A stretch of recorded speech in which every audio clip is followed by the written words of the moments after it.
All right. We have the Doyle family here with us today. It's so nice to have a whole family on the interview, so we're really grateful for that. So we have Nick and Jackie and their two adorable children. Tell us how you first learned about CDH. But first off, tell us where you're from and a little bit about yourselves. Sure. So we are from Little Falls, New Jersey. I am actually a pediatric ICU nurse.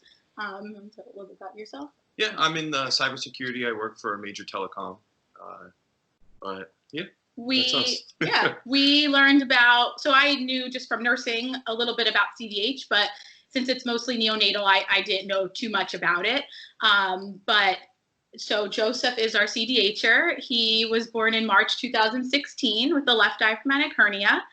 Our journey, I had a normal pregnancy. I had a normal 20-week anatomy scan, and it wasn't until my water broke at 32 weeks, and that's when the ultrasound tech saw that she was checking fluid level, and she saw that Joey's heart was pushed all the way to the right side, and they dug a little deeper and found that he had his spleen, his intestines, his stomach, they were all up into his chest.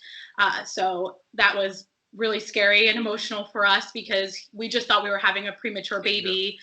And we were already very nervous just about that. So then adding CDH on top of it was a lot to take in.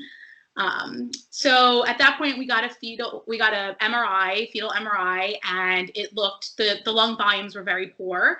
And so they transferred us from the hospital that I was at to NYU Langone, because there was a high likelihood that Joey would need ECMO. So we were transferred. At that point, they gave us about a 1 in 3 survival chance. I was on bed rest, and basically they were just trying to keep him in until he was a little bit bigger, so his lung volumes would be bigger and it would be easier to cannulate if he needed ECMO. So I went into labor at 34 weeks, right? Yeah, 34 weeks. I went into labor, and he came. It was his time. So he was born via C-section. He was intubated before we heard him cry. So that was always like a very emotional thing for me that we didn't hear him cry. He was oscillating. He was put on nitric oxide for the pulmonary hypertension. He had lots of medications for his blood pressure and his heart. He had some irregular heart rhythms that were going on. It was really difficult for us. It was especially difficult just being a nurse. I work with critically ill pediatric patients, and I've seen what families go through just in the acute phase, but also with children with chronic illnesses. And I had a lot, she fell asleep. I had a lot going through my mind during this experience. I don't know. I think it was very tough for Jackie to be on the other side of things, being a nurse and then sitting at the bedside with our son. So it was a difficult time. We were very, very fortunate that we were in a world-class institution with world-class teams. Our surgeons were absolutely amazing. They treated us like family, and they kept us informed every step of the way. So that at least wasn't a concern for us. Joey had his surgery at 5 days old. He was too unstable to move to the operating room, so they had about 15 people, anesthesiologists and surgeons and nurses. They had about 15 people around his little bassinet, and they did the surgery. It was successful. He had a large Gore-Tex patch put in. They said other than a few little strands, there was basically nothing holding together the left side. He luckily escaped the need for ECMO, which was like our silver lining in all of this. Joey did amazing after that. He was discharged basically in 6 weeks, which was very close to the day for my original due date. So we came home basically when I should have. He really has been healthy ever since. He had minor reflux as a baby, and that's really about it. He outgrew it. We see a pediatric cardiologist once a year in New York, and we graduated from seeing our pediatric surgeons. He just goes to his normal pediatrician visits. And, you know, I think now having Madeline, we were scared to have more children, and not knowing, you know, exact genetic causes of this and why this happened. It was really scary. And so we got some courage and we had another baby and we had Madeline. And so there is hope, you know, out there to have other healthy children. And she has no issues at all and was born healthy. So we're extremely thankful.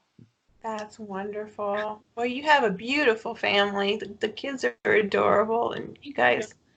Hey, Joey, what's your favorite thing to do? To sniff Bub. He has a blankie and he named it Bub.